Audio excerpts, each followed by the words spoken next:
Welcome to Resilience Development in Action with Steve Bisson.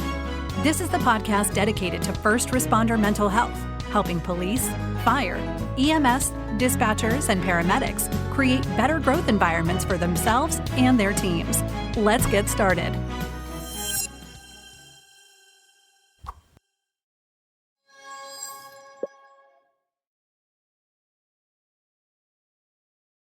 Well, hi, everyone, and welcome to Resilience Development in Action. I'm so happy to be back in studio on Milford TV. It's been a while, but we're here with two great guests. One of them you'll recognize because you've seen her before here.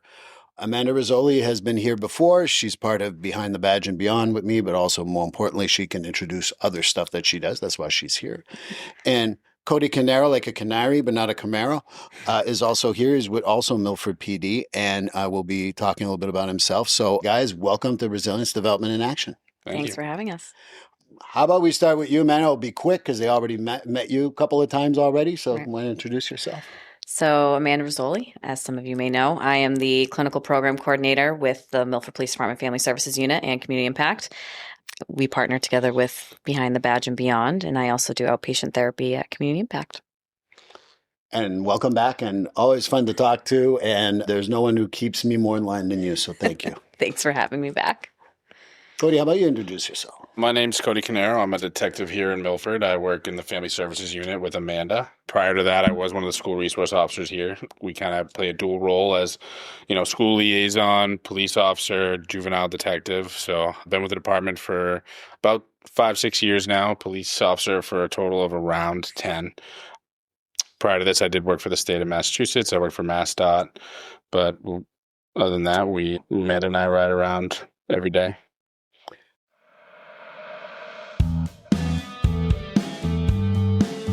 Just a quick break. Guys, I'm going to talk about a new product that I really like. I actually bought one of their hoodies. It was amazing, and I really enjoyed wearing it. This episode is going to be supported by Deemed Fit. Deemed Fit is a first responder-owned activewear and leisure brand. And one thing that I genuinely like about them is that they support different causes. I actually gave a few people I know who work with first responders or nonprofits their name to Deemed Fit, and I know they're talking to them. They do a lot of initiatives and collections that are based on mental health for first responders. And if you go there right now and you buy anything, including the mental health support stuff, use the code RDA15. That's right, RDA15 to get 15% off on any products that you get. Again, it's called RDA15. Go to deemedfit.com, DEEMEDFIT.com, and enjoy 15% off at checkout to save. Now, right back to the episode. Well, maybe it's a good place to start, family services. So you ride along, point out what's wrong, and then go back home and have your sandwiches. Is that what you guys kind of do? What does that even mean? Because I think that what happens is I've been in the community, I've in the area for several years. I know what you do, but sometimes they're like, what does family services do? They just kind of hand out a few cards and then go on their merry way. What do you guys do? I'll start with you because I think, we'll go a little more about the police side particularly, but you're the coordinator. I think there's two different roles there too. But let's start about the police side. What does that mean? Yeah, absolutely. So I've kind of been involved with this family services unit from the inception. Our now Chief Tazzino approached me. I have experience in writing grants. He approached me about writing a grant from the Department of Mental Health to create this unit. This was kind of his brainchild. And it addressed the fact, one of the things that we saw in the community is we were doing the proverbial merry-go-round, right? So we would respond to a call, say, there was a domestic or there was an argument at a house. We'd fix the problem that was there currently, but there might have been an underlying issue. Maybe the heat's not on in the house. Maybe there's mental health challenges going on in the household. So we put the Band-Aid on, right, per se, but we weren't fixing the root cause. So we just kept going back again and again and again. And Chief had a great idea, like, hey, how do we create a unit that fixes the root of the problem or can help with the root of the problem rather than just going again and again and applying Band-Aid after Band-Aid and not fixing the issue. So essentially we were created through that vision, how we can, identify problems in the community and how we keep responding to them. And then from there, how we can better address those problems. And I think the merry-go-round is something that every police officer has lived through. Absolutely. You know, we're not supposed to call them returning customers anymore because that's not PC. Right. But I don't have to be PC. You have to. Yes. But I think that what I found is you're absolutely right. Even when we started the jail diversion program, we did a great job in Framingham with that. But the same thing happened. We'd go see John Doe, and then we'd see John Doe again, put him in the hospital for 3 days. Here's John Doe again. Right. And the problem was always getting to the root cause. Maybe I can turn to you, Amanda, and talk about what is addressing the root cause. Is it just kind of like addressing that individual, addressing the family, addressing the whole system, giving them resources, a combo of all that, or something else? So it's a combination of all those things, right? So why are we continuously being dispatched to this address? You know, what is the root cause that this individual is dealing with? You know, is it mental health? Is it substances? Is it a collection of systems involved? You know, is it family? Is it significant others? Is it friends? You know, is it the community? So we kind of try to break down like an onion, peel those layers back and see what it is that that individual needs assistance with. Whether it's, you know, they're off their meds, they need assistance with insurance, or, you know, they just need a medication refill, or they need a med adjustment, you know, getting them connected with a provider. If they're going inpatient, following up with them when they do return back to the community and making sure that they do have outpatient services in place so that this doesn't, again, continue to be a merry-go-round of constantly being called out to the same house. But it's not just medical, right? Can you talk more about the other stuff that's besides medical? Yeah, so we respond to domestic violence calls as well, substance abuse. Pretty much if it's not a parking ticket, we're involved somehow. You know, whether it's a runaway child, you know, why is this child continuously running away? Why are they hypersexualized, or why are they seeking attention from, you know, unsolicited men online or women online, whatever it may be, and trying to, as a unit, collectively brainstorm as to how we can support this individual, but also support the family to best understand why the child is struggling. That's one example. When it comes to domestic violence, like Cody had mentioned, you know, why are, you know, mom and dad, or why are these partners arguing constantly, whether it's physical or not? Like, what is the root problem here? Is it because, you know, there's a financial burden? Is it stress? Is it postpartum? Are they brand new parents and they don't know how to handle the stresses of being new parents? So just trying to figure out what it is that the family is struggling with that is causing this ticking time bomb, essentially. And I'm sure that your experience with the SRO and our school resource officer, plays a factor too, in working in tandem with the SROs in the different schools probably helps tremendously. Yeah, and so actually our SROs are now juvenile detectives. They're involved. They're in the family services unit. So that was kind of part of it as well, because they have most involvement with families, right? They're liaison to the community, especially because the kids are involved. So they're involved in the unit as well, and I was involved as an SRO as in the FSU. So that did play a big part of, you know, how I got into this role. Mm-hmm. And Family Services Unit is FSU, just to correct. Yes. Yes. Just like to clarify, we work in acronyms everywhere. Right. No, correct. I like to clear it up for everyone because I Yes. do the same thing. We fall into those type of situations. But I think that with the SROs, I think that there's also a lot of like conversations about what we can do with more what we consider, and sorry for people who might be offended, problematic children in school, and try to give them the resources outside of school so they're less problematic at school, because school is 6 hours, 7 hours. Yeah. Right. And that doesn't give kind of like the support they need. I mean, this could go to either of you or both of you, frankly. No, and I think our role, and our SROs do a great job in that. Not to, you know, to my own horn, but And I've met a few of them. They're okay, I guess. you know, you got Officer Pavosi and Officer Hayes now that are in those roles, and I think we do a great job collectively as a unit, including Sergeant Pinto as well, who has Piper, getting involved with the youth in our community and being able to have the youth see us as someone they can go to. Mm-hmm. Rather than a disciplinarian, which has been the goal of the SROs. It's like we're not in school to discipline you. We're here to be, you know, a connection, a go-between yourself, the community, and the police department, and someone you can reach out to if you need help.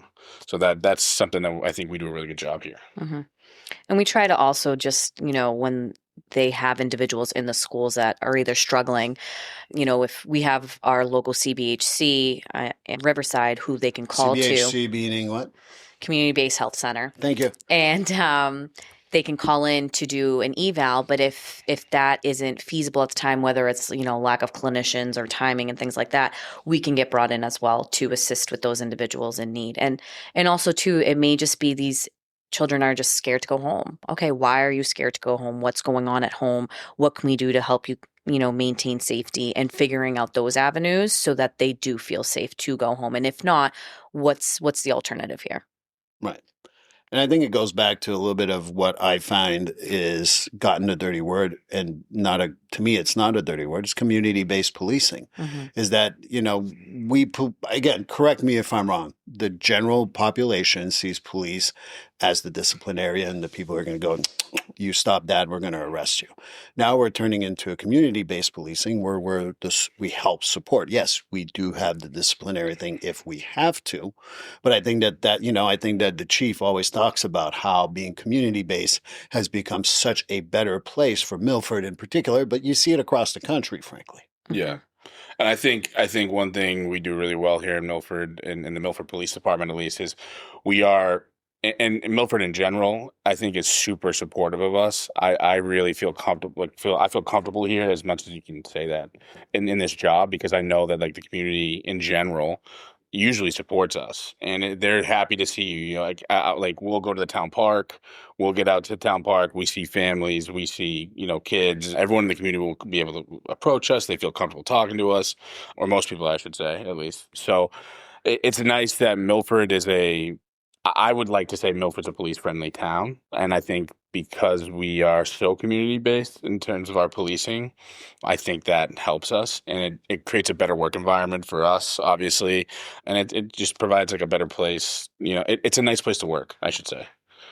Well, one would argue also that with community impact, because I also think that collaboration plays a huge factor too, because, Amy Leone's never been on my podcast, but I look forward to one day her saying yes. But I think can make that happen. Yeah, well, yeah, good. Okay, maybe you can, but I've heard that from many people at your office. But I think that that's also the other part too. Is I think about the chief, I think about the SROs, I think about a lot of the officers. Amy and everyone in the Milford Police Department really decided to become much more of a help to each other versus being oppositional. I think that I've seen that in a lot of communities across the state of Massachusetts, or the Commonwealth, I'm sorry, that really are successful, and it's when you're not doing that stuff. How can more communities become more community-based like that, and reaching out to community impact, stuff like that, in order to really be helpful? Because you look, community impact is now based in how many other towns, especially with the ride-along / what's the name now? I'm sorry, I'm still stuck on GDP. But there's a new name now because we're supposed to call it a different co-response. Co-response, that's right. I'm sorry, again, I'm not politically correct. Co-response. I mean, we do assist a lot of other towns, our neighboring towns that are here that need assistance, who don't have a clinician in their police departments. So they can always reach out to us and ask for, mutual aid for a clinician to come out to assist. A lot of the police departments around here, between myself and Amy, they do reach out to us if there is a crisis, and we will respond if needed to assist them in whatever it is that they need. But I think that it's also even beyond that, because sometimes, and maybe you can relate to it and you can tell me how Milford has dealt with it before. But I know that a couple of towns around here have said, hey, look, we have someone who's homeless. We don't know what to do. There's no crisis per se, but they're homeless. And they call community impact from towns 2, 3, 4 towns over. And that's become almost a go-to for many of those police officers. How did those relationships develop? Because it used to be it's a ride-along, it's a co-response, it's a jail diversion. Now it's become of how can you help me? How can we help each other? And I think that that's changed a lot. I mean, you can tell me a little bit from the community part, but how do police get less, I think, and I'll turn to you afterwards, how do police get a little less, self-sufficient and really reach out to the community? Maybe that's a better way of saying it. So for us, we obviously, when we are interacting with individuals, we see what the needs are. And we have those partnerships with other agencies, whether within Milford or not. And we do have Chris's Corner, which is our recovery resource center, where we do provide case management as well. And they do assist with like housing applications. So a lot of our homeless individuals, we will refer down there so that they can meet with the case manager and they'll see whether they have or have not applied for housing. And if they have, okay, where are you on the wait list? Are you missing anything on your application and things like that? So we do have those resources as well. We do have partnerships with shelters in the area that we, partner with so that, on a cold night, if our warming shelter isn't open, we can figure out a way to get those individuals to shelter so that they can be warm. I also think you're selling very short the fact that sometimes you'll also offer outpatient services. So at Community Impact, we do outpatient services and consulting. And then at Chris's Corner, we do have case management, recovery coaching, and outpatient therapy. We also do have an adolescent and adult IOP, intensive outpatient program, and partial hospitalization program with New England Medical Group. And you can't laugh at me that way because, I'm not, I think I've got something on my face. I had to check in the camera for a second there. And for you, I mean, like, I know that you're now part of this team, but before that, you've done other work. You said, Yes. How was it? How did you get to a point where you were like, oh, there's a community impact out there?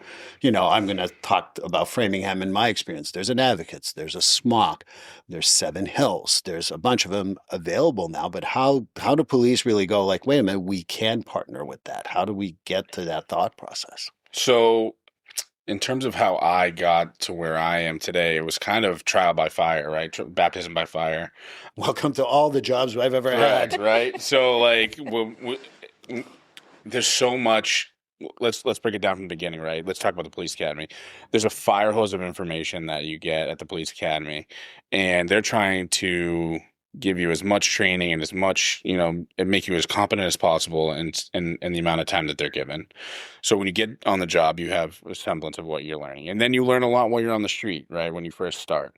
So I think at the time when I started being a police officer, we were really getting into hey, mental health's a big issue here. Mm-hmm. It was still, like, it wasn't necessarily, hidden behind closed doors, but it was definitely something like, okay, this is now becoming a more prevalent issue and something that needs to be addressed. So as a young police officer starting out here, it was kind of okay, I see we have this issue. How do we address this issue? Because maybe in my old community, maybe we didn't have the resources available here, but where can I go to get them? I might not have the answer now, but where can I find the answer? Mm-hmm. So it was a lot of trial by fire learning, who and what to reach out to. And then when I came to Milford, a lot of these things were already in place. A lot of the services were already in place. Community impact was in place. Amy Leone was already operating in the town. So it was kind of eye-opening for me and Milford's a much bigger community from where I came from. So we dealt with different, problems per se, different issues per se. But right. So we were able to reach out to Community Impact, reach out to Amy, have these resources. And then if we didn't have those answers, she had those answers. Mm-hmm. So it was kind of learning as I went. But I think now we do a better job of, especially guys who come on to the job from other communities, explain to them, hey, this is what you have available to you. So I think it's come a long way since I started. And for those of you who listen to my podcast outside of Massachusetts, there is Boston. Then there's the Metro West area of Milford, Marlborough, Framingham, as I call the trifecta. And then you end up in Dalton, and that's a whole different ballgame. And if you know where Dalton is, congratulations. People in Massachusetts don't know where that is. But the point is going out to get those resources. I remember, and the reason why I asked you how it went for you, when I started in 2006 with a jail diversion program, I remember being many times called by police officers, oh, you're the Hug a Thug program. We've come a long way. Yes. That's why I mean the trial by fire. It was always fun to sit in those roll calls and being called the Hug a Thug program. It's always great. I think that that's important to kind of like put it out there that we've evolved so well. I think there's still evolution to be had. And I Absolutely. think, and maybe you can speak about that evolution that needs to be had. Personally, I think it's really realizing that I'm sorry, I'm a very basic guy in the sense that no one gets out of here alive. Might as well do the best we can while we're here. Right. I'm sorry, I'm just a basic guy. Like I'm not surviving this world. No one is. Mhm. So might as well support each other. Right. Maybe you can be a little less dark than me. Maybe you're more positive than me because you're a police officer after all. But where do you want to go with that? And then Amanda, I'd love to hear your point of view. I think you're right. I think I think we've come a long way, and I still think we have a long way to go. Mhm. I think that and I can only speak to the state of Massachusetts. That's where I operate from. I think there is a mental health epidemic across the country. I think a lot of our problems stem from mental health that could be resolved if in the right way. I know some of my most dangerous calls have stemmed from mental health. Might not come in as mental health, but substance abuse, mental health, those things step that way. Or if we had just addressed the problem from the beginning Mhm. in a better way, we wouldn't have even had those problems. So I think that yes, in the 10 years or so that I've been involved in law enforcement, have we come a long way? Absolutely. But I do think that we have more work to do, and we have farther to go. Now, to piggyback, I mean, I totally agree. I mean, between being a social worker, an investigator for the state and, working in the schools and now doing this, I mean, there's evolution that's needed across the board, across the Commonwealth altogether. Milford being as diverse as it is, we are very fortunate that our police department can accommodate those individuals in our community. We have a very large, Spanish and Portuguese speaking population here. And myself and Detective Sergeant Paul Pinto being trilingual is very beneficial to our unit so that we still can accommodate and provide services to those individuals that are in need in this community. But again, a lot of these things are stemming from mental health and or substance abuse. It's the lack of resources available. Never mind in another language, but it's just the lack of attainability of getting those services so that people can get better. Well, I'm going to go a little further than both of you on this. I think the stigma of mental health has lifted a little bit. Yep. I think the stigma is still there. 100%. And there's two types of stigma. The one that people don't want to talk about, and you talk about immigration and people from different countries. That's still fairly high for many cultures. Mhm. And some of it you got to respect because it's cultural. Yep. But there's also part of it that you cannot because it has to be like addressed immediately in a Mhm. way that is unfortunately in an American culture. And that's Mhm. not positive or negative. And by the way, I'm an immigrant too, so I can say whatever the hell I want. Number two, I think that the other part too is within the police departments, it's not all trauma as we talked about pre-interview, but there's also the mental health and the toll that this takes on our officers that doesn't get addressed because Right. it's seen as a weakness. Or when is he going to come back? Is he faking it and stuff like that? So we have two different types of crisis on a mental health crisis. Mhm. Number three, I will add this. This is the other one too. One of my biggest pet peeves recently is everyone has a diagnosis. Well, whoop-de-freaking do. That doesn't mean that gives us an excuse to have crappy behavior. Right. I don't know if you want to address any of those things, but I know that within departments, I've seen very good chiefs. And I think that Milford has one of those that if a guy needs to go, he needs to go and they're going to take care of him. There's not going to be a question. There's not going to be like, is he faking it? Shit like that. Mhm. Sorry, I swore, but I needed to say that because I know a lot of chiefs that do think like that still to this day. Mhm. I survived 20 years. Why can't I? Well, that doesn't mean that they're all made like you, mother. Right. So I think that for me, there's still that stigma. Maybe you can speak a little bit. It's hard because in Milford, I feel like it's been addressed for the most part. I'm sure there's no department that's perfect. No offense, Milford. But at the same time, it's been addressed well. But I think how do we address this stigma that still exists within departments? Do you want to tackle that first? Sure. All right. So obviously, as you know, Steve, one of the biggest populations that I see personally is first responders outside of the family services unit. So doing outpatient therapy, treating first responders, whether it's, EMS, whether it's fire, whether it's police, active or retired, it is still a big stigma. I do feel that a lot of the younger generation, they're more outspoken and vocal about getting the help that they need, and they're not ashamed of it. It's more of the older generation that are still struggling because, again, you have that stigma of, well, I've done this for so long, like I can just tough through it. But it's also the stigma of that's all they've known their whole entire lives. So then once retirement hits, they don't know what to do anymore. They don't know what life is outside of policing, what it is outside of fire, or what it is outside of EMS, because that's literally what's consumed their lives. So it's kind of helping with that adjustment. And it's just, all it takes, it's a trickle effect. You have one person within the department who is seeing an outpatient therapist who tells a friend, who tells a friend, and then they're like, okay, this really isn't that bad. Like it is okay. It is acceptable. And that's essentially how all of my referrals end up kind of trickling in. And it's like, so-and-so told me that they see you for therapy. Like, do you have an opening, or can you recommend anybody, and things like that. So I think it is starting to become more acceptable within the first responder world, but there's still a long way to go before we can really say that there is no stigma. There isn't going to be, a fear of, am I fit for duty or not? Or am I going to be put out of work because, they're now questioning my mental capacity at this point? Well, I have only opinions on that, but I'd like to hear your point of view because I have a funny one and a serious one. So please go ahead. In terms of, like Amanda said, I think there is still a little bit of a stigma. When I got into policing, I like to think that I was on the cusp of the old timer mentality versus the new mentality. I kind of see it now with our new officers that we have. It's much more maybe accept is not the right word, but there's less stigma associated with mental health within law enforcement or within being a first responder. And,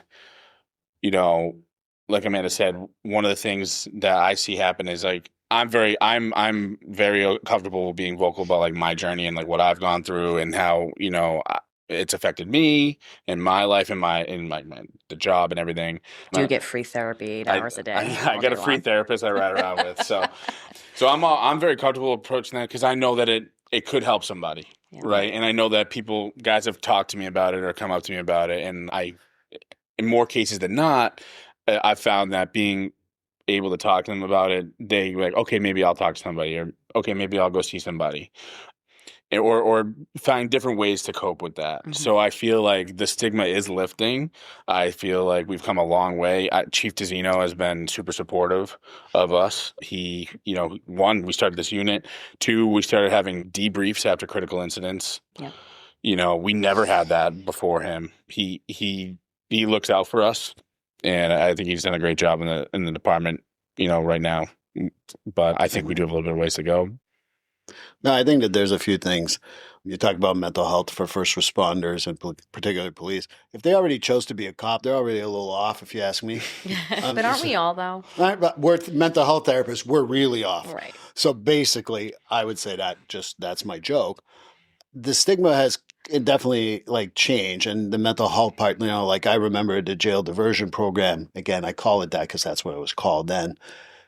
There's some guys who would never talk to me and suddenly would go like, hey, you're riding with me today. Okay. And it's because something was going on. They needed to talk to someone. I'd be like, it's pretty cool, but maybe you should get your own therapist. That'd probably be a lot better than me riding around with you 6 hours and we're faking radar because you need to talk about stuff. I think that I've seen that evolution come up. I think that you're right on the cusp, right? When you said, you've been doing this for over 10 years or so. The younger generation, I had a guy call me within a year of getting out of the academy saying, look, nothing's wrong, but I want to get a guy on the books. And I'm like, damn, that's what we need to get to. Mm-hmm. Yeah. But it really stems, in my opinion, you talk about your chief. I love your chief because he takes away that stigma pretty quickly. Is there problems? Sure, but that's not always the chief. There's other stuff. But he had a very supportive chief. Yeah, go see Steve. Go take care of what you need to do. We need to change from the top up. I'm not picking on any administrations in particular. I've had chiefs call me out of the blue, say, hey, look, my guy needs some support. Can you help him? And had other chiefs call me and say, hey, are you seeing so-and-so? We want to make sure they're stable. And I'd be like, how about you go after yourself? Because that's not something I'm going to ever put up with. That's a great thing about being a civilian. You can say whatever the hell you want. Right. I'm not going to get in trouble. I think we've changed a little bit, but there's still a ways to go because I think there is still an administration that sees it as problematic, if you ask me. And I think if anyone were to, question whether it needs to be listed or not, listen, I'd rather sit down with you and you talk, we go for a ride, we'll grab a coffee, go for a ride. I'd rather you be upset, talk to me for an hour than me having to go to your funeral next week. Right. I don't care. I think that's the bottom line is I'd rather be bothered by someone Absolutely. Right. than be bothered because I didn't do anything. Yeah. And that's a reality in this job, unfortunately. I mean, was it the 5th or 6th year in a row there were more suicides by police officers than there were line of duty deaths? Mm-hmm. Something crazy, right? Something crazy like that, yeah. I can't remember the exact stat, but I know that it's something like that. And I think that I also talk about wellness visits. You know, one of the things that we debated before the talking here, what I tell people is that you need a vetted first responder therapist, someone who's worked with first responders, because, you know, Jane's really cool because her uncle is a firefighter and she saw him every Christmas. That doesn't make them vetted first responder therapists. It just makes them somewhat related to it. Right. But having a vetted first responder mental health therapist who can also help you with like wellness visits once a year, the checkup from the neck up. How do we get police officers, and maybe not the maybe a little bit of the younger generation, but I think they get it significantly better than the older generation. Yeah. How do we get the 10 and over, since you were about 10 and over, to buy into that idea? Because I think that's the ones we have to, it's a harder sell, if you ask me.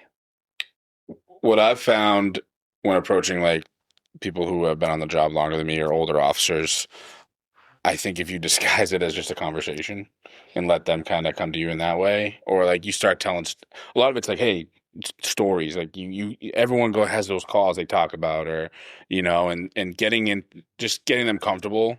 What I find is like when they're comfortable and they're willing to have a conversation and getting them to open up like that, that's kind of how it is with the older group. Mm-hmm. I think, I don't know, Amanda, do you have No, I'd have to agree. I mean, it's less therapizing, as they like to say. Like, you know, I don't need you to therapize me. They just need someone to have a conversation with. And I think once you start just having a genuine conversation and showing that as a civilian, you can relate to those calls, especially if you are a vetted, you know, first responder clinician, that you can relate to what it is that they're going through and things like that. It brings down that wall. That stone wall starts to come down a little bit, and they are more open to the idea of a situation like that, of, you know, seeking out a therapist if they need it.